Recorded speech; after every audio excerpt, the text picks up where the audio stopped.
Babu qillatil mahri, bab sedikitnya mas kahwin. Atau dalam satu nuskhah yang lain, nuskhah Abi Daud yang lain, yaitu babun fi aqallil mahri, bab tentang sekurang-kurang mahar, mahar yang paling sedikit, minima.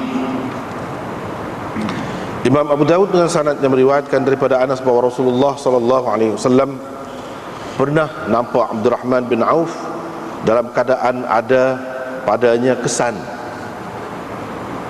za'faran. Maka Nabi sallallahu alaihi wasallam bertanya dia, Nabi sallallahu alaihi wasallam tanya dia, kata kepada dia, Mahyam, apa ni? Apa ni?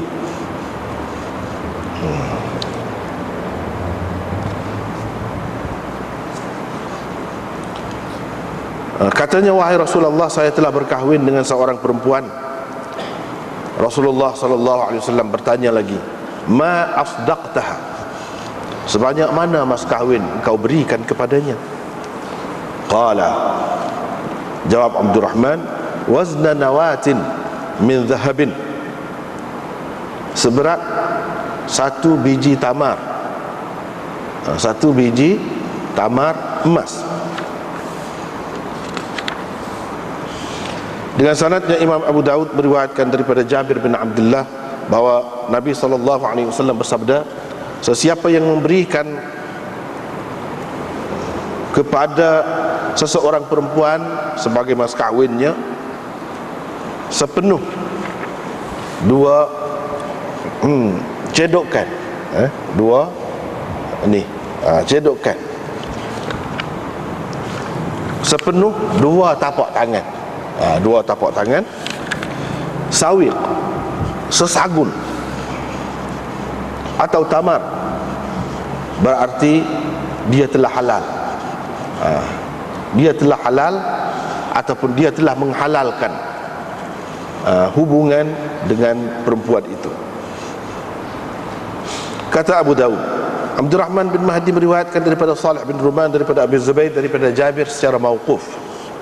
Abu Asim meriwayatkannya, yakni meriwayatkan hadis ini daripada Salih bin Ruman, daripada Abi Zubair, daripada Jabir, katanya, kami di zaman Rasulullah sallallahu alaihi wasallam beristimta', yakni berkahwin secara mut'ah dengan mas kahwinnya sebanyak segenggam makanan sahaja. Nastamti'u ala ma'na al-mut'ah, yakni kami berkahwin mut'ah. Abu Dawud berkata, Ibnu Jurayj meriwayatkan daripada Abi Zubair, daripada Jabir, sama seperti makna hadis yang diriwayatkan oleh Abi Asim. Bab fit tazwij ala amal ya'mal, bab mengahwinkan seseorang dengan menjadikan pekerjaannya, kerja, sesuatu kerja yang dilakukannya sebagai mas kahwin. Dengan sanadnya Imam Abu Daud meriwayatkan daripada Sahal bin Sa'ad As-Sa'idi bahawa Rasulullah sallallahu alaihi wasallam pernah didatangi oleh seorang perempuan. Lalu kata perempuan itu, wahai Rasulullah, sesungguhnya saya berikan diri saya kepadamu, yakni saya serahkan urusan perkahwinan saya kepada kamu. Lamalah dia berdiri.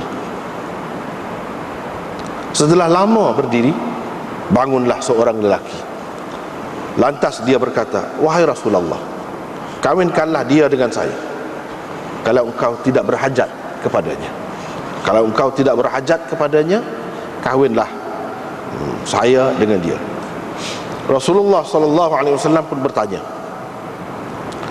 adakah pada kamu sesuatu untuk kamu berikan kepadanya sebagai mas kahwin? Jawab orang itu, tidak ada apa-apa pada saya selain daripada kain saya ini, selain daripada kain yang dipakai oleh saya ini. Maka Rasulullah sallallahu alaihi wasallam berkata, kalau engkau berikan kain itu kepadamu, berarti engkau akan duduk dalam keadaan tidak berkain. kamu pergilah cari sesuatu. Orang itu pun berkata, yakni setelah dia pergi cari sesuatu, dia kata, la ajidu syai'a, saya tidak mendapati apa-apa. Nabi SAW berkata lagi, pergi carilah, walaupun hanya sebentuk cincin besi. Dia pun pergi cari, tetapi tidak juga didapatinya. Rasulullah SAW bertanya lagi dia, adakah kamu ingat apa-apa ayat Al-Quran? Dia kata ingat, surah sekian, surah sekian, beberapa surah yang disebutkannya, tapi di dalam riwayat ini tidak disebut. Rasulullah SAW lantas berkata kepadanya, Rasulullah SAW mengadakan akad lah, akad sekarang, qad zawwajtukaha bima ma'aka minal Quran, aku kahwinkan di kau dengan dia, dengan mas kahwin Al-Quran yang ada padamu itu. Dengan mas kahwinnya ialah Al-Quran yang ada padamu itu. Dengan sanadnya Imam Abu Daud meriwayatkan daripada Atha bin Abi Rabah, daripada Abi Hurairah, sama seperti kisah yang tersebut sebelum ini, cuma di dalam riwayat ini tidak disebut perawi cerita tentang kain dan cincin, itu tak ada sebut. Di dalamnya juga seperti sebelum ini, ada Rasulullah SAW bertanya dia, ma tahfazu minal Quran, surah mana daripada Al-Quran engkau hafal, engkau ingat? Dia jawab, surah Baqarah dan surah selepasnya, surah yang mengiringinya. Nabi SAW pun berkata, kalau begitu teruskan, ajar dia. Qum, mana bangun, bangun tu tidak semestinya mana bangun, terus ajarlah. Dia 20 ayat. Dengan begitu dia akan menjadi isterimu, dia akan menjadi isterimu.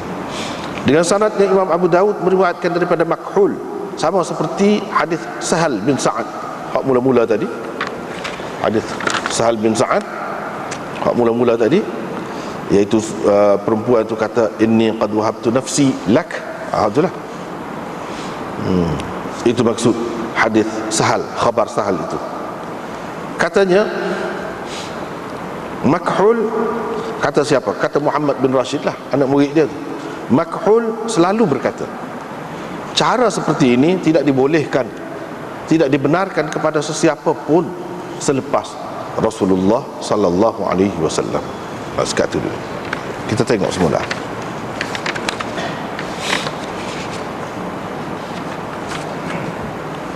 Bab qillatil mahri, bab sedikitnya mahar ataupun mas kahwin. Kita pun panggil mahar juga, mahar ada juga bahasa kita kata. Jadi hak mahar tu bahasa Arab lah asalnya. Hak bahasa kita betul, hak umumnya daripada dulu lagi digunakan mas kahwin, mas kahwin.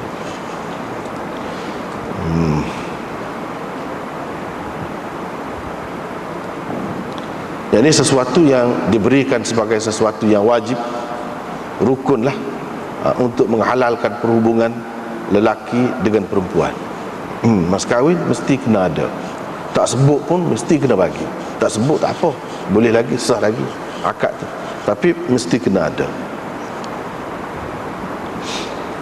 Dalam satu nuskha yang lain, nuskha Abu Daud ini, dia kata bab fi aqallil mahri, mas kahwin paling sedikit, sebanyak mana, sebanyak mana. Jadi di bawah bab ni lah diceritakan, dibincangkan. Ceritanya riwayat daripada Anas, dia kata Rasulullah SAW pernah nampak Abdurrahman bin Auf. Ni cerita di Madinah, cerita di Madinah, selepas Abdurrahman bin Auf berhijrah ke Madinah. Sebab riwayat Anas ni dia orang Madinah, bukan Mekah, bukan cerita di Mekah. Jadi bila dia riwayat, itu cerita di Madinah. Dan Abdurrahman dia ada dah anak bininya duduk Mekah pada ketika tu. Tapi bila dia nak berhijrah, nak ikut Nabi SAW, keluarga dia, masyarakat dia halal dia. Tak boleh bawa anak beranak lah, tak boleh bawa anak, tak boleh bawa bini, tak boleh bawa harta. Kalau nak gigi. Orang kata selas pinggan, gigi. Tak usah bawa harta hot sini, segala-gala tu. Apabila Abdul Rahman bin Auf, seorang yang kaya tu, di Mekah dengan meninggalkan segala-galanya. Bila pergi ke Madinah, tak apalah, supaya orang lain juga. Tapi orang yang memang Tuhan tanda kaya ni, dia akan jadi kaya duduk mana-mana pun. Kalau dia start daripada kosong pun, dalam masa yang sebentar, Tuhan akan jadi dia kaya. Memanglah setelah dia pergi ke Madinah, tak lama Madinah tu selama mana sangat. Mana tak ada bawa harta di Mekah langsung, tak ada. Tetapi dia jadi kaya raya siapa. Sebentar itulah hikmat Allah SWT. Kita boleh tengok di zaman Nabi pun berapa ramai sahabat-sahabat ni kaya dalam masa tak lama. Kaya raya, bukan kaya sikit-sikit. Kalau kita lihat ni tempat kita ni jutawan lah. Siapa boleh beli gotu, boleh beli goni untuk pengorbanan untuk orang-orang Islam. Jadi itulah ceritanya. Jadi dia bila dia pergi sana, dia berkahwin lain. Dia kahwin lain. Nabi SAW pernah jumpa dengan dia. Ketika itu ada pada dia. Jadi setengah pada dia tu, setengah kata pada baju dia. Ada setengah ulama kata pada tubuh dia, kulit dia ke, kulit tubuh dia, mana-mana bahagian kulit dia tu ada kesan warna za'faran. Zaman itu za'faran ini selain daripada orang masukkan sebagai rempah dalam makanan, orang buat juga sebagai bahan pencelup, pewarna. Za'faran ini selain daripada tu, orang guna juga sebagai wangi-wangian, sebagai bahan utama dalam wangi-wangian. Dan za'faran ini dipakai umumnya oleh orang perempuan. Orang perempuan, itu air wangi orang perempuan. Tak apalah, setengah-setengah, berdasarkan setengah-setengah hadis kita dapati Nabi SAW larang orang lelaki pakai za'faran. Setengah-setengah ulama kata tak. Kalau ia apa tu cerita dulu ke lagu mana, kata apa kita akan baca sebab dia royak banyak perbincangan tu. Apa ni hukum lelaki pakai za'faran ini. Bagi orang yang mengatakan boleh, dia kata hadis ni Nabi SAW tengok, kita kata apa, cumanya pakai za'faran, wangi yang lagu tu, yang ada warna lagu tu, menandakan orang yang baru menikah. Jadi hot tu dia tanya, mahyam apa ni, ataupun dengan makna dia mahyam tu ada juga yang mengatakan isim fi'il dengan makna akhbir. Royak gak apa cerita ni, gitu kalau kita kata mahyam, royak gak apa cerita ni, nampak janguk sepuluh baru nikah. Mana Nabi SAW tak tahu dia menikah, tak tahu.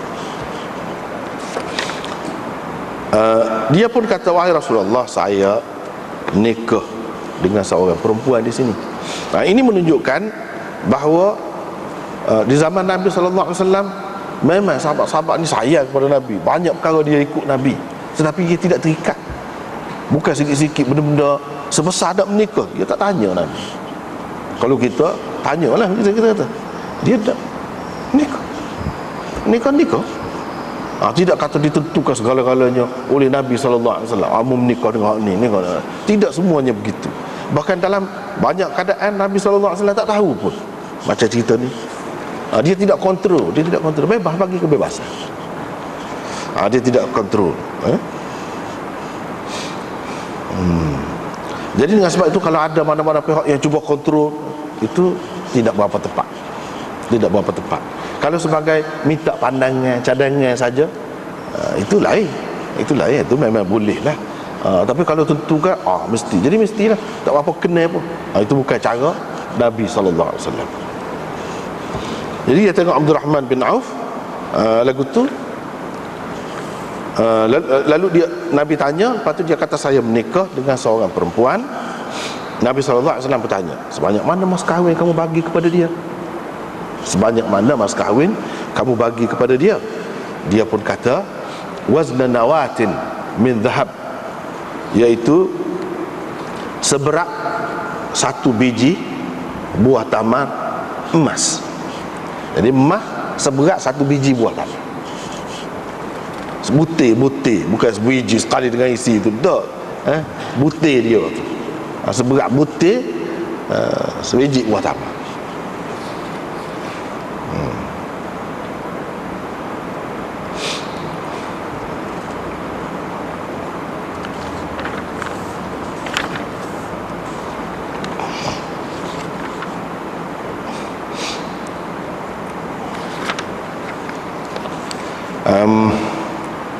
Tak apalah, dalam setengah-setengah riwayatnya ada tambahan di sini, iaitu Nabi SAW suruh dia buat walimah, suruh dia bai'uh, kita kata bai'uh lah, suruh dia bai'uh. Dalam setengah riwayat sebab ni dia berhenti sekat tu saja. Tetapi riwayat ini, hadis ini banyaklah perbincangan ulama tentangnya, banyak. Satunya dari sudut, kita tak ambil kira dari segi bahasa-bahasa tu, tidak ambil kira sangat. Dari segi nilai berat, satu butir buah tamar tu berapa? Dan dia kata emas berat tu. Memanglah setengah-setengah ulama pakai dengan makna seberat biji tamar tu lah, butir tamar tu. Tapi setengah-setengah ulama tak sih. Dia kata betul, butir tamar ni tidak sama berat. Kalau nak kira berat gitu, kalau dia mau pakai dengan makna butir buah tamar, tidak tepat. Tapi ramailah yang terima makna sebutir buah tamar, dia kira hak biasa lah, hak biasa, hak sederhana. Jadi mengikut nilai dia nya emas, nilai dia pada ketika itu, kalau seberat satu butir buah tamar itu ialah 5 dirham. 5 dirham, seberat 5 dirham. Baru ni kita sebut dah kan, baru ni masalah mas kahwin tu, mas kahwin hak Nabi SAW, anak-anak dia sebanyak mana, kita sudah sebut dah. Jadi hak ni 5 dirham. 5 dirham ni lebih kurang, kalau nak kira nilai kita, 125 riyal. Baru ni kita sebut iaitu 12 uqiyah setengah. Itu mas kahwin Nabi hak kebanyakannya dengan isterinya. Begitu juga mas kahwin anak-anak dia. Tak sekira lah mas kahwin dia dengan Ummu Habibah, baru ni kita sudah jumpa dah. Hak tu 12 uqiyah. Satu uqiyah 40 dirham. Jadi jumlah 12 uqiyah setengah iaitu 500 dirham. Kalau kita nilai len ni, dirham len ni, lebih kurang dia naik turun kan, dia naik turun harga perak tu. Lebih kurangnya kalau ringgit kita 25 ringgit satu dirham, sama dengan 25 ringgit. Jadi 500 dirham sama dengan 12,500. Banyak kali lah. Jadi hak len ni, kalau kata mas kahwin kita di sini 10,000 katakan, baru lebih kurang ni ya, sikit lagi daripada hak ni. Baru ni kan kita sebut tidak cek molek. Jadi bila cek molek tu, ya lah dah lah. Baru ni kita sebutnya, kalau orang tu makan gaji 5,000 sebulan, maknanya dia nak dapat 10,000 tu 2 bulan je daripada dia. Jadi takut tadi tak ada erga. Jadi kalau letak 10,000 ataupun lebih tu, ya lah dah, benar sabar dah. Tetapi dia kata baru ni lah, bukan ada satu ketetapan benda ni. Tak ada ketetapan. Ia bergantung kepada uruf penerimaan masyarakat, hak berlaku dalam masyarakat. Dia pakai hak tu. Sikit daripada tu boleh, lebih lagi daripada tu pun boleh berlaku. Jadi kalau hak Nabi SAW nikah dengan Ummu Habibah yang Najasyi bagi mas kahwin tu, iaitu 4,000 dirham, berapa? 100,000 mas kahwin dia tu. Jadi Kalau orang zaman now ni makna piti banyak lagi. Kalau dia lebih pada tu pun tak apa. Kalau tak boleh, Nabi SAW tak bui.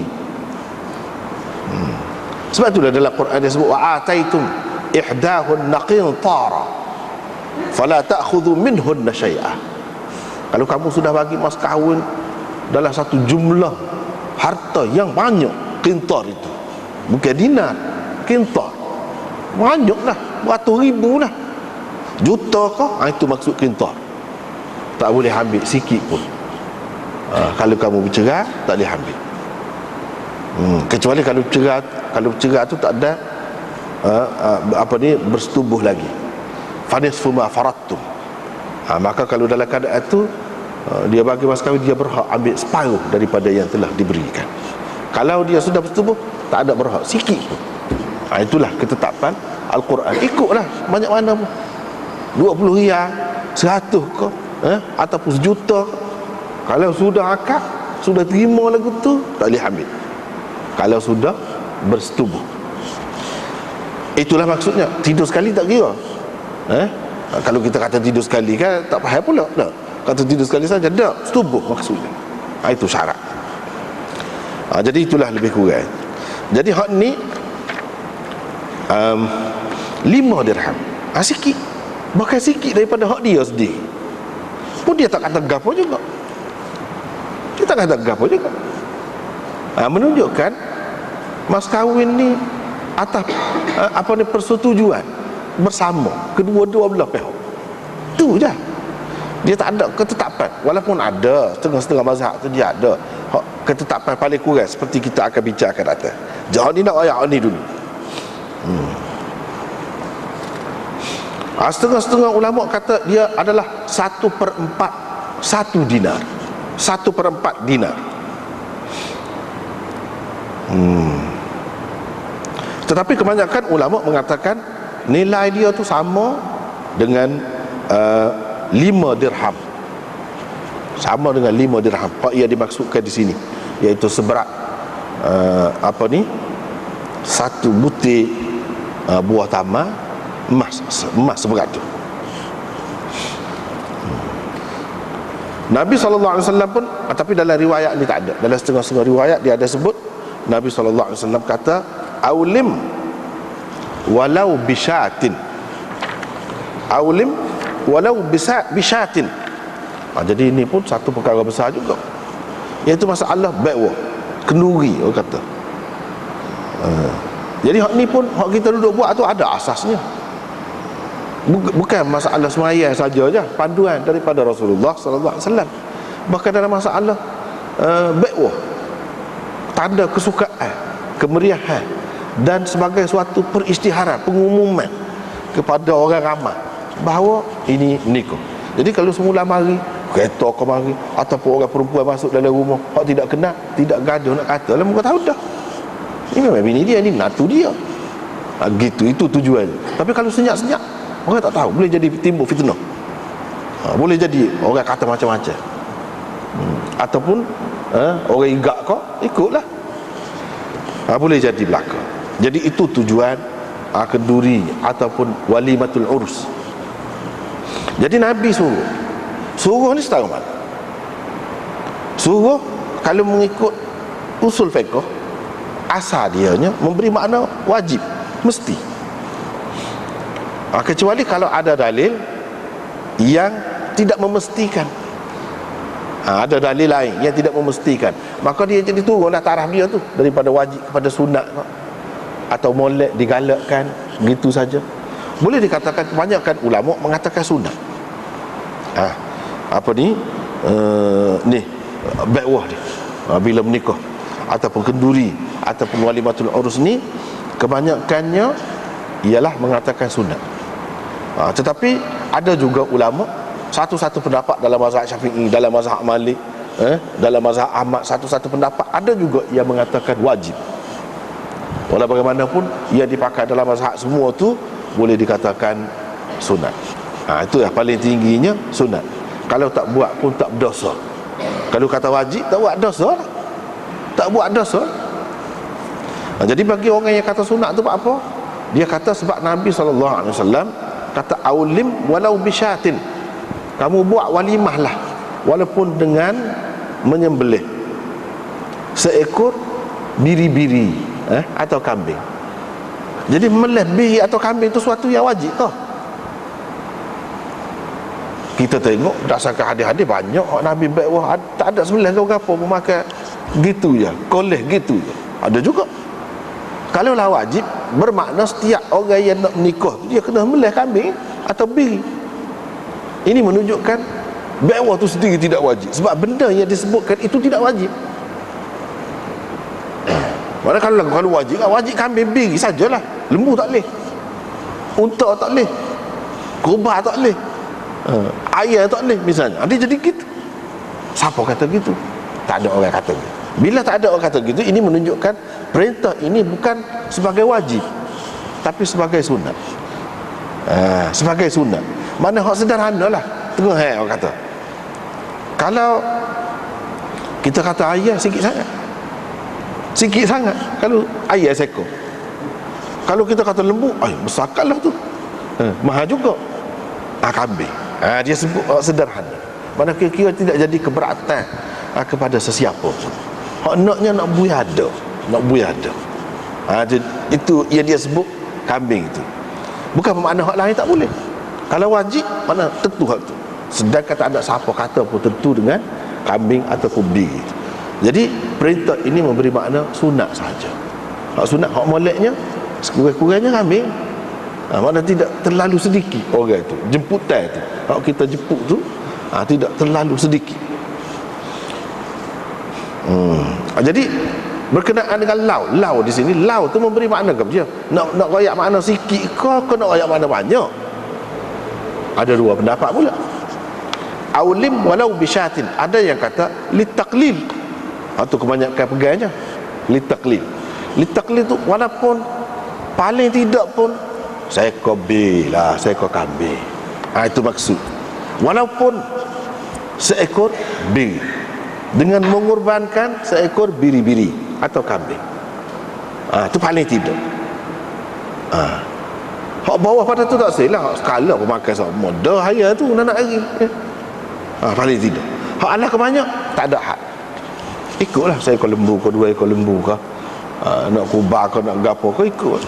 Ada tak ada alik atas tu tak kira, alik bawah tu paling kurangnya setara tu. Supaya dia kata kalau ambil air sembahyang kan padas cukup. Padas cukup. Bukan nak ayat tak boleh kalau lebih padas cukup. Paling kurang cukup tu kena tu. Kalau mandi junub segantang air cukup lah tu. Kalau orang kata tak cukup, tak betul lah tu. Tak betul. Boleh cukup. Kalau orang kata dia banyak bulu lah, dia janggut, Nabi lebih lebat lagi bulu daripada dia.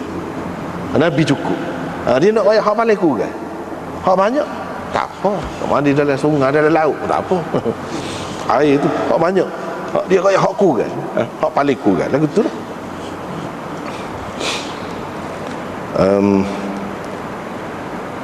Kemudian bagi orang yang kata wajib, dia pegang antaranya dengan hadis al-walimatu haqqun. Al-walimatu haqqun. Dalam riwayat yang al-walimatu haqqun wa sunnatun faman du'iya ilaiha falam yujib faqad 'asa. Walimah itu adalah suatu hak. Suatu dia faham dengan makna suatu kemestian. Suatu kemestian. Hak tu dengan makna suatu kemestian. Dan sunnah, yang di sunnah Nabi. Sunnah Nabi tidak semestinya bermakna sunat.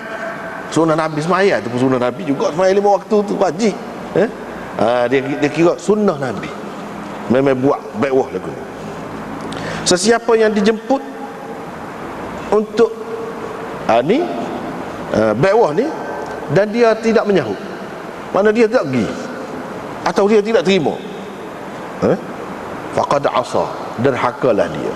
Sebab itulah boleh dikatakan semua ulama kata wajib menerima jemputan. Soal kita tak pergi ada hak ada gitu, soal lain. Tapi kalau nak kira pada dasarnya memang wajib. Kalau ada halangan tu tak kira waktu tu. Kita boleh royak lah kemudian ini. Tapi nak tak pergi daripada dulu lagi tak sah, tak boleh. Inilah satu apa dia berjenis bai'wah yang wajib. Kita kena sahut. Hak lain tak. Bai'wah nak apa dia nak sunat ada tu, tak ada tu. Bai'wah kau ni kan banyaklah bai'wah ni. Hak ni wajib. Hak ni wajib. Memang wajib. Menerima tu. Buat tu tidak wajib. Buat tu tidak wajib. Bai'wah tu tuan rumah nak buat itu tidak wajib. Tapi kalau dia buat, dia panggil kita, kita kena terima. Hak tu wajib. Hak tu wajib. Supaya buih salat lah. Buih salat, start buih salat tu tidak wajib. Assalamualaikum kata lagu tu, tak kata pun tak apa. Tapi kalau orang buih salat kita, wajib kita jawab. Itu mana serupa tu wajib kita jawab. Tak jawab dosa, kecuali ada hal lah. Ada hal lain lah. Tu Nabi SAW sudah tunjuk dah kepada kita. Kalau ada hal tak apa. Misalnya dia dalam keadaan tidak ada air sembahyang, Nabi ada ketika dia tak jawab salat. Itu lain. Tapi dia jawab kemudian. Ataupun dia royak, kalau ketika aku gini-gini jangan beri salat. Jadi ada keadaan-keadaan itu. Jadi hak ni pun lagu tu juga. Adapun orang yang mengatakan hak ni menunjukkan sunat saja bukan wajib, hakun tadi dia tidak pakai dengan makna suatu kemestian, tetapi hakun itu dengan arti suatu yang hak, bukan sesuatu yang karut. Bukan sesuatu yang karut, tidak ada asasnya dalam agama dan tidak digalakkan, bukan gitu. Bahkan walimah itu adalah sesuatu yang digalakkan, dianjurkan dalam agama, sesuatu yang molek pada pandangan agama, bukan sesuatu yang mengarut. Itu maksud hakun itu. Jadi sunnatun tu banyak benda hak sunat, tidak semesti kalau kata sunnatun tu wajib lalu. Jadi di sini pun begitu juga.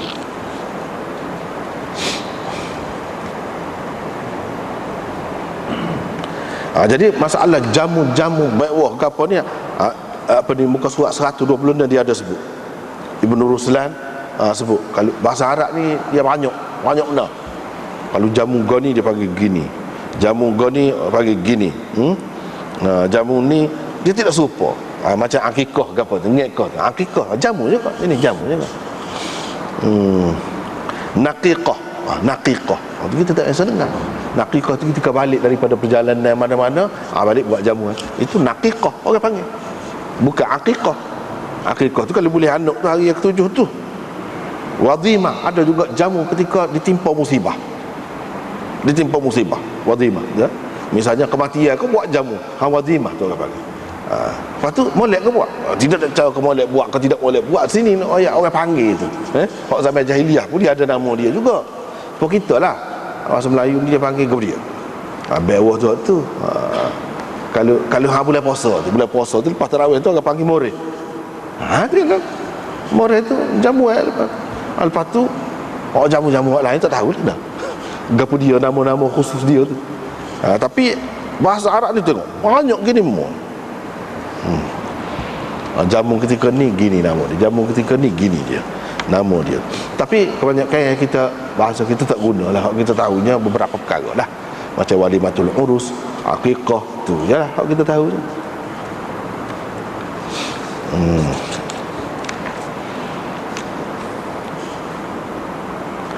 Itu perkara berkait dengan awlim walau bisyatin. Jadi hak ni pun tidak ada ketentuan juga dari segi berapa tu. Kalau nak kata kurang daripada tu, kurang daripada kambing, ayah saja boleh juga.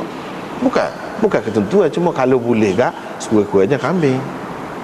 Kalau tak lihat tu, tak ada ayah pun, telur tak apa, telur pun tak apa dah. Goreng telur boleh dah. Jadi tidak ada ketentuan juga dari segi sikit banyak tu. Supaya mas kahwin juga tidak ada ketentuan dari segi jamuan. Ketika kahwin tu pun tidak ada ketentuan juga. Bahkan hal ni terpulang kepada kemampuan masing-masing lah, kehendak masing-masing. Lepas tu bila nak buat, ada beberapa pendapat juga bila nak buat. Waqtalafa as-salaf fi waqtiha. Ulama salaf berbeza pendapat tentang waktu buat ni. Adakah pada ketika akad tu, atau selepas akad, atau pada ketika nak duduk bersama isteri, atau selepas duduk bersama isteri, selepas bersetubuh, esok ke tu ke, boleh berlaku. Boleh berlaku. Tetapi hak moleknya hak sunnah, iaitu selepas suami isteri tu tidur sekali. Lepas lepas tu. Tetapi lepas tu selalu esok ke kok. Nabi buat memang gitulah. Tapi kalau kita tidak terikat dengan esok ke tu, seminggu selepas pada tu, kau 2 minggu, kau sebulan, kau macam-macam orang buat kan, tak kisah berlaku, tak apa berlaku. Sebab apa? Nabi buat ialah begitu. Tetapi kemampuan orang ni tidak sama. Boleh jadi pada masa tu dia tak cukup persediaan lagi, duit ke apa ke, tak cukup lagi, itu terpulang. Boleh berlaku. Sebelum nikah boleh dah, ketika akad nikah boleh. Tapi sekurang-kurangnya paling cepat pun ketika akad tu lah, tu hak moleknya. Takut-takut kita baik gagal tu tak jadi pula dah nikah no. Dah kalau selagi tak akad, tak ijab kabul, tak jadi nikah tu. Jadi hak semoleknya pada ketika akad tu. Tu paling cepat lah, paling cepat. Jangan sebelum itu. Jangan sebelum itu. Tak boleh kan, tidak jadi kan? Boleh juga, cumanya takut tadi lah. Takut tadi jadi saja. Jadi saja. Tapi orang panggil bawah untuk nikah, dah kira-kiranya dah muka diistihar gitu. Tahu-tahu kemudian harinya tak nikah rupanya. Takut jadi gitu nyaya. Jadi baiklah, paling cepat pada ketika akad atau selepas akad. Nabi SAW, iaitu selepas suami isteri itu, selepas dia duduk dengan isteri dia, esokkan. Itu hak biasanya dibuat. Sebab berdasarkan hadis Anas dalam Bukhari dan lain-lain, ada sebut bahawa selepas dia bersama isterinya, sebab dia kata asbaha arusan bi Zainab fada'al qaum, misalnya Nabi SAW berpagi sebagai pengantin dan dia pun jemput orang. Hak ni bukan sekali, kebanyakannya selepas itulah. Kalau akad malam ni dia bersama isteri dia, lepas tu esok tu, masa tu. Kalau tak boleh masa tu pun tak apa. Ini tidak kata mestilah, tidak kata mesti.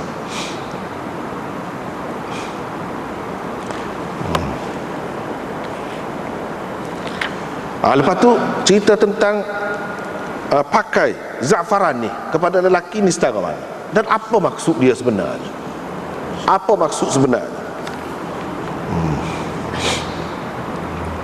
Jadi bagi orang yang kata boleh pakai air wangi sama ada za'faran sepenuhnya ataupun ada bahan za'faran itu di dalamnya, antara pegangan dalil merekanya ialah hadis ni lah. Sebab itu kalau kita ada kitab ni boleh tengok 128, wastudilla bihi ala jawaz at-taza'fur lil arus. Kepada pengantin lelaki pun boleh juga pakai za'faran. Kita tak pakai za'faran dah lah ni, apa yang duduk gomo saya sebut za'faran tu, kena pun dok. Orang kita orang ramai-ramai ni kena pun tidak za'faran. Kalau ada guna pun dia bubur dalam nasi biryani. Bubur nasi biryani tu je adanya. Faham lain-lain tak ada guna. Panggap dia nak ayat gini. Hak tu benda, hak intisari dia tu, hak tu kena fahamnya. Hadis ni kadang-kadang kalau tengok lafaz dia, tengok zahir dia tu ketinggalan dah, orang tak guna dah, orang tak cara dah. Dia kena tengok pengajaran dia tu. Hak sebenarnya Nabi SAW tak sebui lelaki ni menyerupai perempuan, perempuan menyerupai lelaki. Hak tu sebenarnya. Siapa-siapa kau air wangi tu tak sebui serupa. Kalau kita lah ni pula tu, tu baru nak nampak hidup. Kalau kita pergi supermarket kau, kedai-kedai besar kau, kita pergi, dia ada suku air wangi untuk lelaki, air wangi untuk perempuan. Duduk mari lain-lain. Mari itu lain-lain. Itulah maksudnya. Lepas tu macam mana kita kata hak ni untuk lelaki, hak ni untuk perempuan? Itu manusia yang menentukan. Dan Islam ni dia ambil kira hak manusia tentukan, dia ambil kira juga benda-benda lagu tu. Manusia ni kalau bau lagu ni, dia kata tak sesuai, dia kerah bau. Orang perempuan ni lembut, dia kata takkanlah air wangi kerah lagu ni, air wangi hak kerah lagu ni orang lelaki hak sesuainya. Dia ada bagi tu. Supaya kasut lah, kasut ada kasut lelaki, kasut perempuan, ada ruangan suku. Baju lagu tu juga, kain lagu tu juga banyak. Ni untuk perhiasan diri, pakaian ni dia tak serupa. Nabi tak beri serupa. Tapi ada juga setengah-setengah tu boleh dipakai semua. Tak apa, pasal dia tidak khusus. Ada juga hak ni ditentukan oleh masyarakat, oleh manusia semasa. Zaman Nabi dulu pun ada dulu. So kita kata kita learn ni, kasut tumit tinggi, takkan orang lelaki nak pakai. Kasut orang perempuan tu menyerupai perempuan orang panggil. Kalau perempuan pakai kasut lelaki, lagu tu juga. Tapi kalau selipar Jepun tu, boleh kita kata ni untuk lelaki saja. Tak ada lagu tu. Selipar Jepun tu belakang-belakang, lelaki ke perempuan serupa ya. Kalau lagu tu tak apa. Dan dia mungkin bergantung kepada uruf setempat pula. Ni sini jadi kau pelik, tempat lain tidak pelik. Misalnya kalau di Kelantan, kalau kita pakai kain batik, ikutlah batik Kelantan, batik Jawa, batik apa dia pun ikutlah. Batik orang tak pakai, orang lelaki wasal. Tapi kalau begitu gandum biasa. Adakah itu termasuk dalam lelaki menyerupai perempuan atau sebaliknya? Tak, di tempat itu, di tempat tu. Tapi di sini ya, dia tidak serupa. Tidak serupa. Kalau di tempat-tempat yang orang pandai pelik, tak boleh, tak salah situ. Tapi kalau di tempat tak apa. Begitu je setengah-setengah perkara ni. Dia serah kepada kita. Kita yang menentukan. Jadi hak ni air wangi ni pun gitu juga. Jadi kalau maklum dah ni air wangi perempuan, tak sih. Pasal apa? Sebabnya Nabi SAW nak tanah. Biar lelaki sengoti. Biar perempuan sengoti. Itu tujuan. Sebab tu banyak perkara beza-beza. Tak sih lelaki tetapi jiwanya pandai. Tak sih. Islam tak kena pandai tu kalau buat. Kalau dia semula jadi buat tu nak gana jadi tu. Tapi kalau buat tak sih. Bukan lagu tu cara. Tak payah kita jadi perempuan. Ramai ada perempuan. Yang perempuan nak jadi lelaki tak payah juga. Ramai ada lelaki. Tak perlu. Jadi masing-masing tu di tempat masing-masing biar betul-betul. Perempuan biar lembut dengan suaranya yang rendah, dengan segala sifatnya, baru dia molek. Lelaki dengan segala sifat, baru jadi molek. Kalau tidak, dia akan jadi tidak seimbang. Bukan sekadar tidak seimbang dalam masyarakat atas diri dia saja, tak. Akan datang keturunan tu pun dia akan boleh jadi gitu juga, tidak seimbang. Sebab itulah Nabi SAW dia tekan sangat benda ni. Sebab manusia dia atas kebiasaan dia. Kalau lelaki pemain hidup bedak semacam coba kering kau ni dah, duk kuti kau ni depan cermin, lama-lama dia jadi perempuan. Dia kecenderungan dia kat tu tidak sesuai. Sebab itulah Nabi SAW kadang-kadang koyak sisir rambut 2-3 hari sekali. Padahal dia ada sisir semua. Mana ada ketikanya orang lelaki ni kena gitu. Sebab apa? Dia jadi kasar, perlu kepada kasar. Sebab apa? Dia keluar, nak keluar ni nak siap bersolek gitu, romik. Sebab tu orang perempuan kalau pergi mana-mana, pasal tabiat asal dia tu dia bawa dia dalam beg dia tu, dengan bedaknya, dengan cerminnya apa, pasal tabiat dia gitu. Tapi orang tak kata lah muka dia orang perempuan atas bah atas apa. Cuba kalau lelaki tak sesuai, tak sesuai lagu tu. Itu sebenarnya dia nak pergi ke situ, Jadi kalau kita nampak tu, hidup, tidak kata berhenti setakat za'faran gitu, tak tahu apa maksudnya. Jadi za'faran ni zaman itu air wangi yang dipakai oleh orang perempuan gitu. Dan air wangi yang dipakai oleh orang perempuan di zaman Nabi, zaman dulu, ialah bukan sekadar air wangi yang bau. Selain daripada bau, dia mempunyai warna juga. Adapun air wangi lelaki, dia tak ada warna, dia bau saja. Dan bau dia tu pun berbeza daripada air wangi perempuan. Tetapi hak tak bui itu bukanlah tak bui itu siapa haram, dia ada maksud lain. Orang panggil amar, atau kalau nahi irsyadi, hak lagu tu bukan lil tahrim ataupun lil wujub, untuk memberi makna wajib atau memberi makna haram, tidak. Sebab itulah ada dalam hadis Nabi SAW kata, kalau hari Jumaat ni, kalau nak pergi sembahyang Jumaat tu, pakailah air wangi. Kalau tak ada air wangi sendiri, ada air wangi bini, pakailah air wangi bini pun. Maknanya tak apa, dia nak suruh bau sedap, tapi dia kena ada beza. Ada beza. Jangan kalau dalam keadaan terpaksa tak ada, jadi tak ada pergi begitu saja, jangan. Air wangi orang perempuan boleh pakai juga. Tak sibuk bau busuk tu. Kalau pergi masjid tu, ketiak tu bukan main, busuknya bau orang sebelah nak sembahyang pun tak boleh. Nak baca Fatihah pun tak apa, nak su. Bukan dia kalau lagu tu.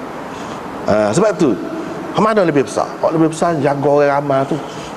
Hak air wangi tidak sebesar tu. Hak air wangi, sebab tu dia boleh pergi mari tu. Boleh pinjam hak tu, waktu pinjam hak ni tak apa. Itu dari segi kita perhati nampak molek tu, halus pembahagian dia. Halus pembahagian dia. Dia kata orang-orang yang kata boleh pakai za'faran, lelaki tu, untuk lelaki tu, dia khususkan umum nahi, umum larangan yang terdapat dalam hadis yang lain itu, dia khusus. Hadis ini mentaksiskannya. Tidaklah kata tak boleh semata-mata dalam keadaan lagu mana pun tak boleh. Tidak begitu. Dia khususkan dengan hadis inilah, sebab ada nas ni, dia ada kadang-kadang nas umum tu ada, umum tu ditaksiskan atau tidak, tu pengajian dalam usul fiqh lah. Ada kalanya ditaksiskan. Kalau taksis hak mana, mukhassis dia hak mana. Jadi kalau dalam bab ni, mukhassisnya hadis ni lah. Hak umumnya hak mana, ada sebut larangan secara umum. Jadi tidak boleh kita pakai seumumnya begitu, tak boleh. Bahkan kita kena khususkan macam ni. Tapi ada juga orang kata apa di warna kuning tu di kain dia, bukan di tubuh dia. Hak tak bolehnya di tubuh dia. Ada juga orang kata hak tak bolehnya di kain, kalau di tubuh tak apa, kalau kena tubuh. Ada pula orang kata hak ni hak lekat di baju Abdul Rahman bin Auf ni, bukan dia pakai di, dan bukan dia nikah kan, dia bergaul dengan bini dia, duduk dekat dengan bini dia, jadi kena hak bini dia tu, jadi lekat juga di baju dia. Bukan dia sengaja pakai tu. Macam-macam lah orang tak terima. Dia kata gitu, bukan dia pakai sendiri za'faran tu. Za'faran tu bini dia pakai, tapi dah muka dia suami isteri, baru nikah, dia duduk dekatnya, kena dia. Hak tak boleh ni pakai sendiri, hak ni tak kira ni, kata dia. Ada juga orang kata begitu.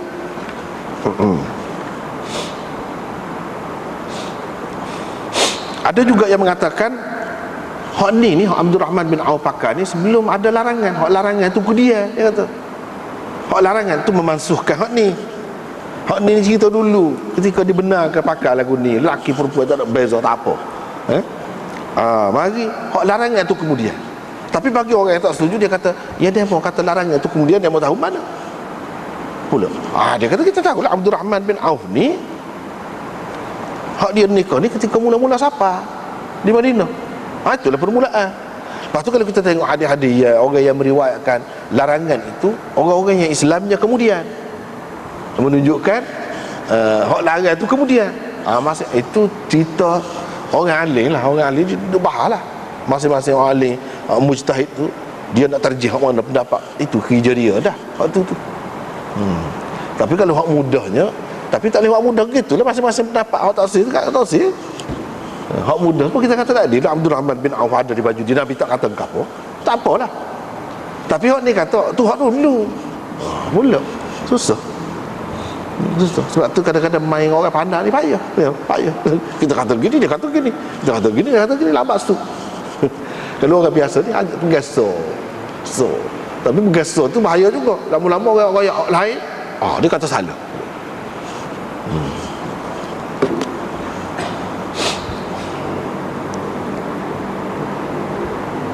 Ada juga orang kata ni cerita dia sebenarnya dia nak pakai air wangi, tak ada air wangi lain, ada je air wangi bini dia, dia pakai hak bini dia lah dalam keadaan tu. Maknanya dalam keadaan terdesak lah, bukan dalam keadaan ada pilihan. Kalau ada pilihan tak boleh. Begitulah kira-kiranya. Ada juga yang kata dia pakai ni sikit, tidak banyak. Ada juga kata hak banyak tak boleh tu banyak. Dia kata hak larai tu hak banyak. Kalau sikit tak apa.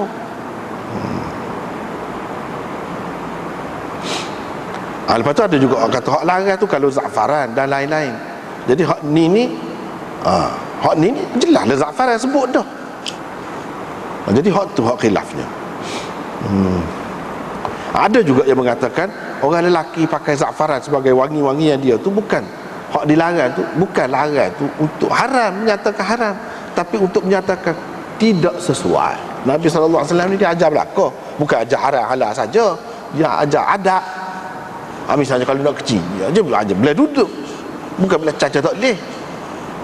Dari segi adab, minum air, makan boleh duduk, kita kata bukan boleh jalan kursi gitu, itu adab. Tapi kalau makan boleh jalan, ada kau siapa dosa dah kau. Situ benda. Ni pun lagu tidak siapa dosa, dia kata. Cuma kurang molek. Yalah kita kata yalah macam-macam lah bahak ni kata apa tak moleknya.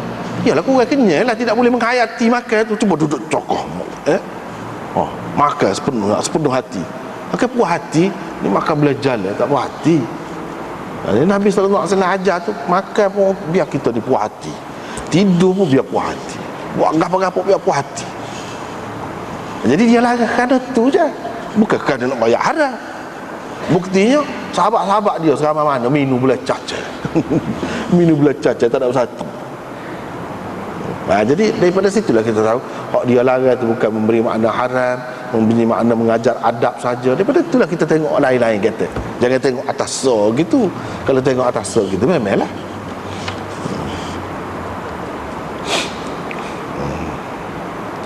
Macam-macam lagi. Ada pula Abu Ubaid kata, dia kata kalau orang muda tak apa, orang tua dia tak boleh kata. Pula. Kalau orang muda itu masa nikah tak apa. Pakai za'faran pun. Kalau air wangi lain lagilah boleh. Kalau za'faran pun boleh juga. Tapi kepada orang muda, kita kata dia ambil mana lah royak orang muda ke apa ni dah. Dia ada ke mana-mana. Kalau kita baca dalam kitab ni, kalau ulama-ulama besar Soho misalnya sini, Abu Ubaid ni bukan sebagai orang. Abu Ubaid ni dia ada mazhab sendiri. Abu Ubaid ni cuma orang Kediri tak tahunya. Dia ni mujtahid, ada mazhab sendiri. Dia tengok mana dah duduk sibuk dia atas Abdul Rahman bin Auf. Atas Abdul Rahman bin Auf dia cerita je, dia nampak za'faran gapo tu. Abdul Rahman bin Auf ni muda ke tua pada masa tu? Muda. Itulah. Jadi muda sebab tu Nabi tak larang. Lepas tu kita kata dia mau tahu mana pula orang tua larang pula. Hadis lain hak larang tu. Dah ni orang muda dia tak larang, bermakna larang tu takkan saja. Adalah tempat dia hak kena aja. Dia pergi kot tu. Masing-masing lah. Tu perkara yang keberapa, yang ketiga berkenaan dengan hadis ni. Perkara yang keempat tentang kadar mas kahwin. Seperti kata tadi lah, macam-macam pendapat. Ada hak kata sekurang-kurangnya mas kahwin ni kalau curi, orang curi sebanyak tu kena kerak tangan dia. Mas kahwin dia kena sekurang-kurang sebanyak tu lah. Ada yang kata gitu, ada yang kata 40 dirham, ada yang kata 50 dirham. Hak kena kerak tu macam-macam lah, tidak serupa. Ada yang kata 3 dirham, ada yang kata 5, ada yang kata 10, macam-macam lagi. Tetapi kalau mengikut mazhab Hanafi, sekurang-kurang mas kahwinnya ialah 10 dirham. 10 dirham tu sekurang-kurang, tak boleh kurang daripada tu. Kalau katakanlah seseorang tersebut mas kahwin tu kurang daripada 10 dirham, dia kena bayar kemudian, biar cukup juga 10. Kalau mas kahwin tu tidak disebut semasa akad, tidak disebut, dia kena sekurang-kurangnya 10, tak boleh kurang daripada 10. Itu kalau mengikut mazhab Hanafi. Lepas tu dia omong hadis dia lah, apa-apa orang lain tak sepakat, orang lain pertikailah hadis tu. Tu je benda, tak kemah, tak padan ni benda lagu ni nak kata tak apa ni, kerana hadis tahu tu pula. Jadi hak tu yang jadi khilaf. Lepas tu kita kata nak pakai mana so banyak-banyak tu, ikutlah mana-mana pun, ikutlah. Tapi masing-masing tu dia ada dalil dia. Orang lain tak pakai hak tu, dia tidak puas hati dengan apa yang dikatakan dalil itu. Dia tidak puas hati. Dia tidak puas hati. Jadi masalah puas hati tidak puas hati ni dari segi ilmunya, ni kaedah lah, kaedah tu. Kalau untuk mudah orang ramai ni kan, puas hati lah ke mana? Orang tu makan roti, dia puas hati dah. Kita tak puas hati, makan roti 3 hari ketal lutut dah. Kena nasi tu pun tak boleh, kena hak putih, nasi putih, nasi kosong. Barulah kejap duduk, baru sedap duduk nak kecek nak apa. Kalau tidak jadi lali, hanyut. Tu benda je. Ni puas hati, dia tak puas hati. Ni tak ada apa satu dah dia. Ni tak boleh. Tapi kalau begini baru dia tak apa. Tu kalau pintas lalu umum dalam masyarakat ni. Tapi hujah dia tidak gitu. Tidak mengikut perasaan, mengikut kebiasaan gitu, tidak. Hujah ni, kaedah ni dipakai oleh semua.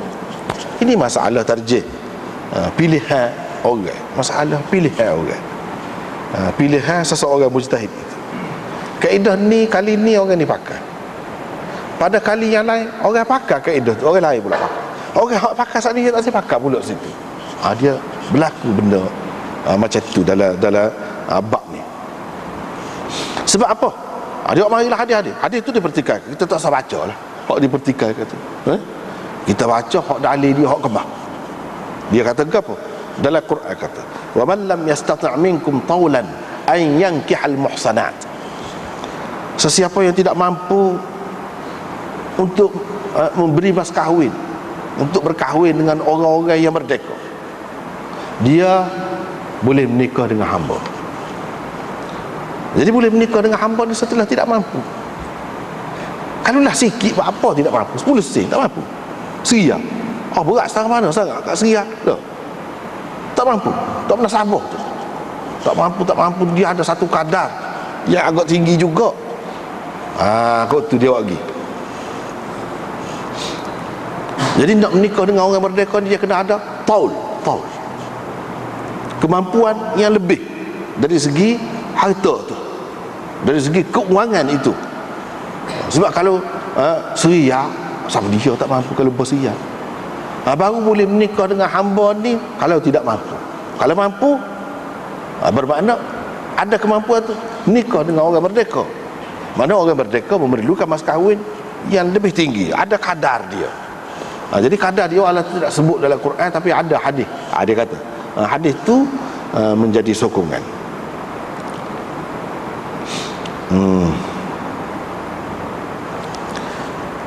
Selain daripada tu, ayat tabtaru bi amwalikum muhsinin ghaira musafihin, iaitu kamu menikah dengan memberikan harta benda kamu sebagai mas kahwin. Harta, orang panggil harta ke kalau boleh 50 sen? Betul boleh buat beli dah 50 sen itu. Tapi hartawan ke orang panggil? Harta dah ke tu? Sebab dia sebut mal, amwal dalam Quran. Jadi sekurang-kurangnya benda tu kita kata bergakalah lah, barulah boleh orang panggil harta. Jadi dalam Quran bila dia sebut mas kahwin dia sebut amwal semua. Mal ni mana sesuatu yang ada nilai, berga, mahal jugalah. Tidak semua nasib lauk tu, tidak semua nasib lauk tu kita kata saya setengah boleh dah sebuku, tidak lagu tu. Tetapi mengikut Syafi'i, mas kahwin tu boleh serupa ya, sikit dengan banyak serupa. Jadi seria boleh dah, 2 riyal, 5 riyal, asalkan kita boleh buat beli. Orang beri barang kepada kita untuk pertukaran. Apabila kita beri sebanyak tu boleh. Tidak nak cipitih gol lain pun boleh juga, asal ada rega dia. Sekarang ni kita kata kita ada apa ni, dia tu panggil ubi kayu. Ubi kayu tu panjang tu, 2 batang, 2 berapa, ada rega. Bila kita buat tu orang beri pitih kita boleh dapat pitih dengannya. Tak apa dah, boleh dah. Dia kira gitu, tak cara lah gapo-gapo pun. Sebab dia pegang dengan hadis yang kita baca kemudian tadi, iaitu sesiapa yang memberikan untuk perkahwinan sepenuh dua ni tapak tangan dia tu makanan, faqad istahalla, halal lah dia dengan perempuan itu. Dia telah menghalalkan hubungan dengan perempuan itu. Dia muhad taksir tu, Imam Malik, Imam Abu Hanifah taksir baca molek kata dia hadis tu. Hadis tu cerita menikah ke dia tu, nikah mutaah tu kata dia tu. Nikah mutaah ni mansuh tu, orang tak pakar lah tu kata dia. Pula dia bagi kau tu pula. Dia bagi kau tu pula. Lepas tu kalau kita kata, hai, tu Nabi suruh hajar Quran tu, tadi kita baca kan? Baca Quran boleh tak? Baca molek kata siapa baca. Kalau baca tu kan makhul kata hak ni khusus dengan Nabi saja. Dia kata khusus dengan Nabi saja. Orang lain tak boleh. Ya ni kata, siapa dia kata makhul tu siapa Nabi kau makhul. Kalau alik bersama no, dia tidak Nabi, dia tidak sahabat. Kalau kata sahabat kita tidak terikat dengan dia. Jadi itu benda ya, jadi khilaf. Tapi kalau kita kata untuk Abdul Rahman bin Auf 5 dirham saja, pahala mana? Sikit tak sampai 10 tu. Nabi tak kata apa je. Paku mana? Itulah pegangan je. Pegangan orang yang mengatakan sikit banyak pun boleh. Padahal apa ya gomo kalau banyak tu, sebanyak tu baru jadi. Satunya bagi orang kata kena banyak, dia kata dia kena, sebab dalam Quran sebut harta. Harta ni dia kena ada satu jumlah. Kalau dalam zakat, Imam Malik kata kalau seorang tu memiliki harta ya dia kena bayar zakat. Dia lah tu. Sebanyak tu cukup nisab. Tu maksud sebanyak tu. Jadi dia kira kaya dah tu. Kira harta dah tu, banyak tu. Hartawan dah tu. Jadi dia kena bayar zakat. Jadi kena jumlah banyak jugalah bagi dia je. Tak boleh mudah-mudah, maka jadi tak ada rega pula tu. Tak ada rega, tak ada nilai, mudah lah. Moga nak nikah mudah, nak cerai pun tak ada urusi mana. Moga kita bayar berapa riyal je dapat kau. Bayar berapa riyal lah. Nak suruh jadi tidak berzina. Jadi menikah sah tu. Tapi dari segi ringan, rasa ringan, tak ada mikir, tak ada susah hati, boleh jadi. Kerana tu jadi orang mudah nak cerai. Tapi kalau banyak, mikir banyak kali lah. Mikir banyak kali lah. Kalau piti dia sendiri pun penat juga nak boleh sebanyak tu. Kalau orang lain bui, kalau dia tidak bui tak boleh nikah aku tu sebanyak tu. Aku nak cari berapa lama tu kena boleh sebanyak tu. Jadi mikir banyak kali. Akan ada hak marah pula, kata gitu gini. Jadi tujuan je nak suruh biar kukuh ikatan itu. Jadi salah satu yang mengukuh ikatan itu ialah mas kahwin itulah. Kata dia, kalau kita murah sangat tak ada rega. Sesuatu yang tak ada rega kan memanglah betul. Rega ikut. Lepas budak-budak main pun tak apa. Dia lepas pun kita tak usik. Apa pun tak ada rega. Takut-takut jadi gitu. Tapi bagi orang yang kata tak apa, sikit, banyak pun tak apa, dia kata apa, orang kata ni nak boleh jual beli jadi parai kok. Boleh. Ada jaminan ke kalau hak bayar mas kahwin banyak tu mana akan berkekalan hubungan dia? Ada jaminan? Berapa banyak kita tengok orang hak bagi mas kahwin banyak pun kau bangat cerah. Hak tu. Hak sikit pun dia kekal. Tak ada apa-apa. Jadi cerah tidak cerah jadi balah itu bukan kerana mas kahwin itu, kerana perangai. Kerana perangai.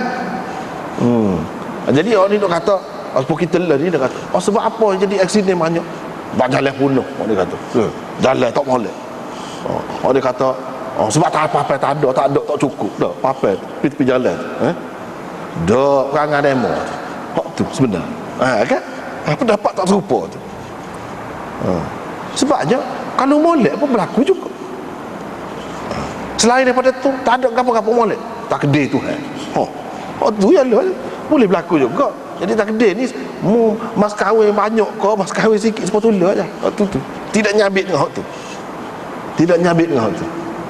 Jadi kalau mas kahwin banyak-banyak sangat sebab baru ni kita boleh jadi susah orang nak menikah, tak sih takut nak menikah. Terutama sampai sekarang ni. Sebab itulah dalam Islam dia ada hukum khuluk. Orang panggil tebuh tolak. Tu. Agama Islam dia hukum dia jaga selalu. Gini, kalau gini. Janganlah. Sebab apa? Dalam masyarakat yang rosak, walaupun Islam, nama Islam, perangai tidak Islam. Berapa ramai orang kita nak kata orang jatuh saja kau tak molek perangainya. Dah.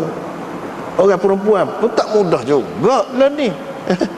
Hebat juga. Ada kalanya dia nak mas kahwin. Bila nikah dia tak kisah. Cerah. Dia buat perangai pula. Biar dia kena cerah. Bila dia cerah, dicerah dia boleh piti. Dia nikah lain pula. Jadi menikah tu satu cara nak cari piti pula dah. Apa lagu mana kalau begitu? Sebab itulah dalam Islam ni dia ada lalu sekata dia, ada lalu senjata dia nak kawal tu. Tebus talak orang panggil. Dia desak, dia buat lagu mana-mana, dia buat perangai PA gelepar lagu mana pun tu laki dia tak cerah. Sebenarnya nak cerah, dia nak nikah dengan orang lain pula. Perangai huda. So laki dia tak cerah. So kalau nak juga mu bagi balik mas kahwin. Hak aku beri kamu. Kalau mendak sengerti, aku tak jauh sengerti. Aku pakai huda menyakit hati kamu. Mu bagi semua. Kalau hak perempuan tu sanggup bagi, mana sungguh. Dia tak suka pada lelaki. Dia bukan nak piti. Tu jaga nak kawal. Barulah orang perempuan tak boleh main suka-suka hati. Sebab orang lelaki ada senjata dia. Dia boleh tebuh talak. Dengan tebuh talak lagu tu, tu lelaki tak cerah pun tak apa, boleh. Dia pergi mahkamah, royak kepada hakim, royak ni. Boleh. Tu lelaki setuju tak apa kalau nak. Tebus talak orang panggil khulung. Tak kalau perangai ikut orang-orang putih gapo gak banyak benar lagu tu. Sebab tu orang putih pun dia ada juga buat peraturan dia. Nikah mas kahwin dah banyak.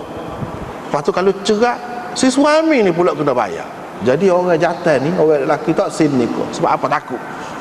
Dia tahu dah perangai perempuan secara mana sangat molek. Tak ada pasal aku, mas kahwin kena bayar. Lepas pada tu bila nak cerai aku pula kena bayar ke dia.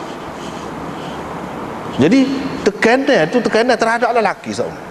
Tapi Islam tidak gitu. Dia tak begitu. Dia ada khulung dia panggil. Tubuh tolak tu perempuan tu kena bagi. Dah kalau suami tak secerah apa yang dia nak cerah apa?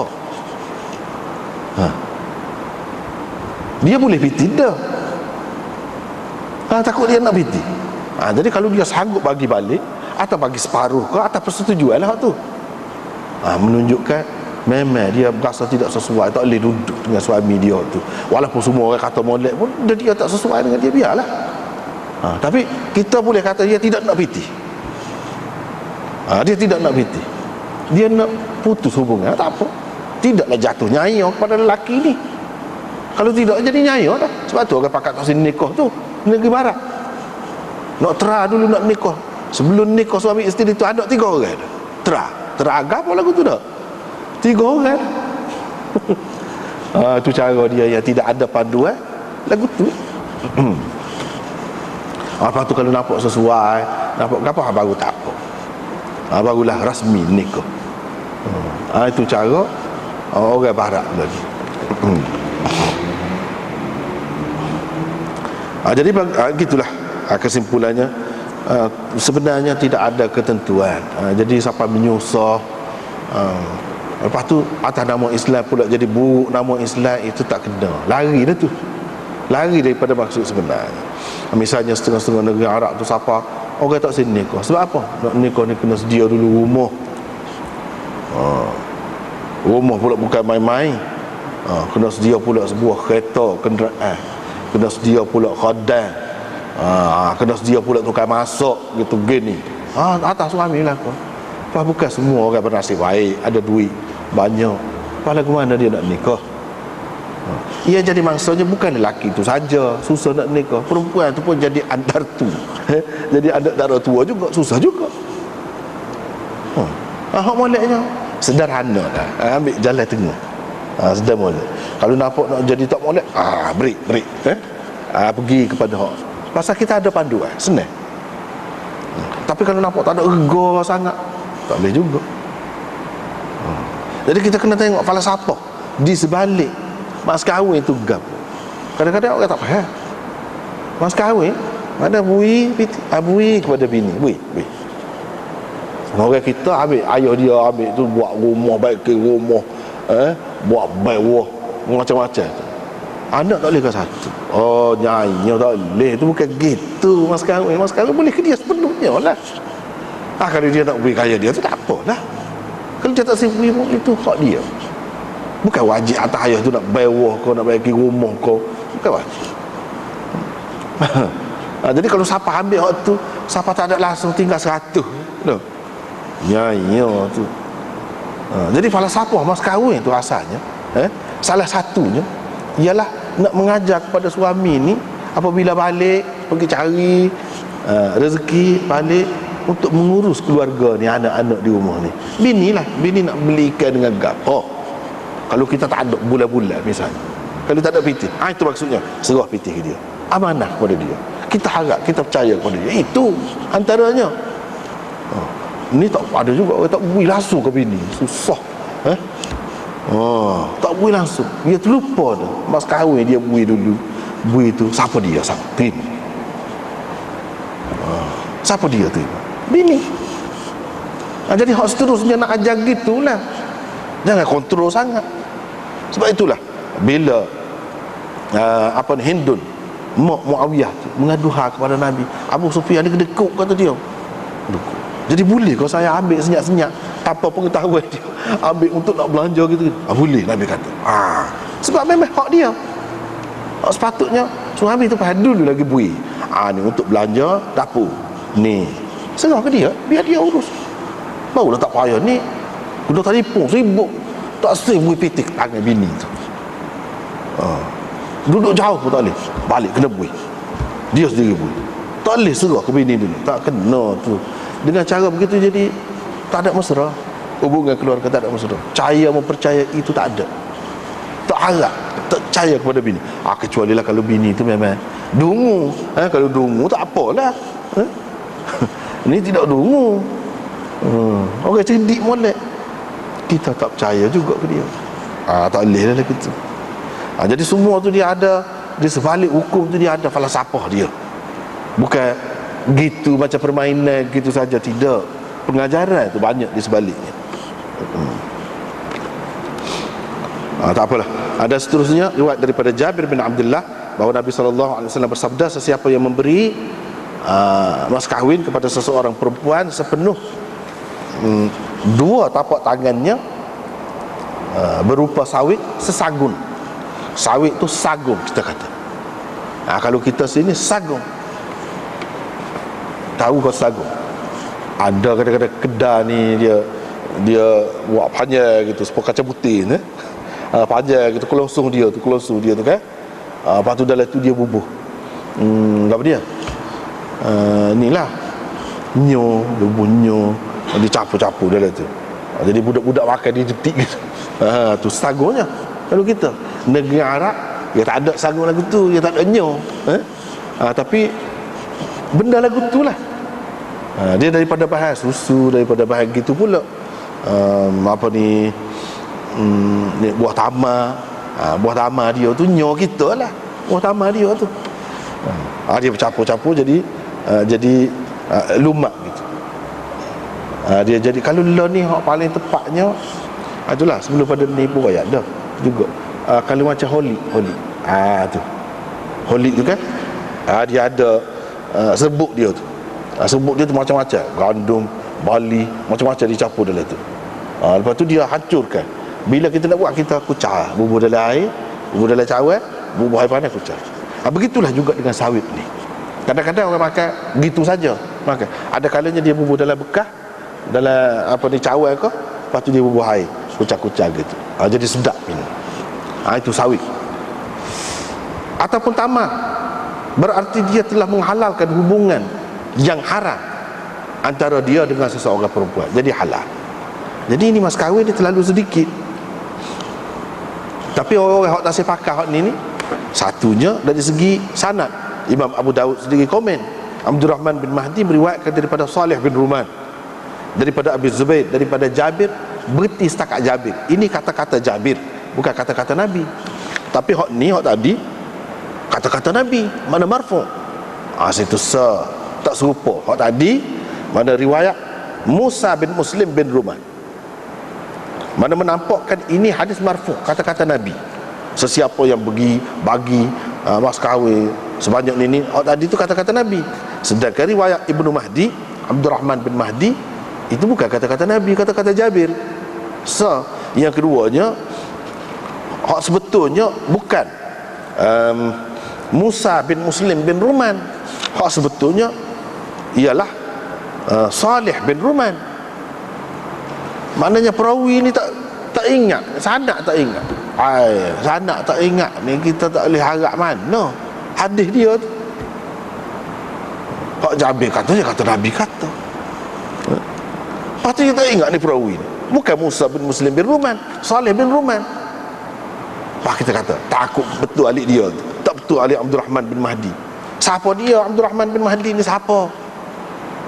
Nak banding dengan perawi daripada Musa bin Muslim bin Ruman tu, siapa dia? Abdurrahman bin Mahdi ni tokoh besar. Selain daripada tu Abu Asim, orang lain pun juga meriwayatkan sepupu Abdurrahman bin Mahdi daripada Salih bin Ruman. Bukan Musa bin Muslim bin Ruman. Maknanya hak tu tak kemah. Sebab itulah orang tak sepakat hak tu tak kemah dari segi sanad dia. Bila sanad orang hak cerita tu dia tak ingat molek, pasal lagu mana hadisnya? Timbul dah keraguan di situ. Jadi tak boleh pakai. Abu Asim meriwayatkan daripada Salih bin Ruman, daripada Abi Zubair, daripada Jabir. Dia kata kami di zaman Nabi SAW melakukan mut'ah dengan memberi mas kahwin sebanyak segenggam makanan. Cuma berdasarkan riwayat Abu Asim ni, selain daripada Salih bin Ruman, dia ada perkara lagi. Riwayat kata menikah tadi bukan nikah biasa, nikah mut'ah tu, hak lagu tu. Tu perkara yang kedua yang ada dalam riwayat Abu Asim yang berbeza daripada riwayat sebelum pada ni. Abu Daud berkata, Ibnu Jurayj meriwayatkan daripada Abi Zubair, daripada Jabir, sama dengan makna hadis Abi Asim. Mana riwayat dia ni juga menceritakan tentang perkahwinan ini adalah perkahwinan mut'ah. Bila perkahwinan mut'ah tu kan sudah mansuh. Bila sudah mansuh, macam mana kita nak ada dalil dengan hak ni? Ni cerita golai. Kalau kahwin pun bukan kahwin biasa, kahwin mut'ah. Kalau kahwin mut'ah tu kita terima dulu boleh lah. Ia sudah mansuh. Bila hak sudah mansuh, mana boleh kita buat panduan? Sebab tu dia kata kita tak saya terima kalau kata mas kahwin ni boleh segenggam gandum, atau secebok gandum, dua tapak tangan sepenuh, dua tapak tangan ni sudah boleh jadi mas kahwin, kita tak sepakat. Apa? Banyak masalah hadis ni. Tu yang benar. Sebab tu orang tak sepakat. Orang nak pakar tu dia tidak pakar ni, dia tidak pakar ni saja, ni sebagai sokongan-sokongan gitu je lah. Banyak lagi hak lain dia pakar hak lain.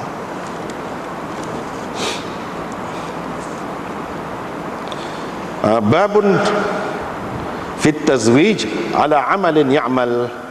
Nampaknya sekat tu lah dulu untuk malam ni. Tak ada kita baca seterusnya sekat tu lah. Wallahu a'lam. Wa akhiru da'wana alhamdulillah.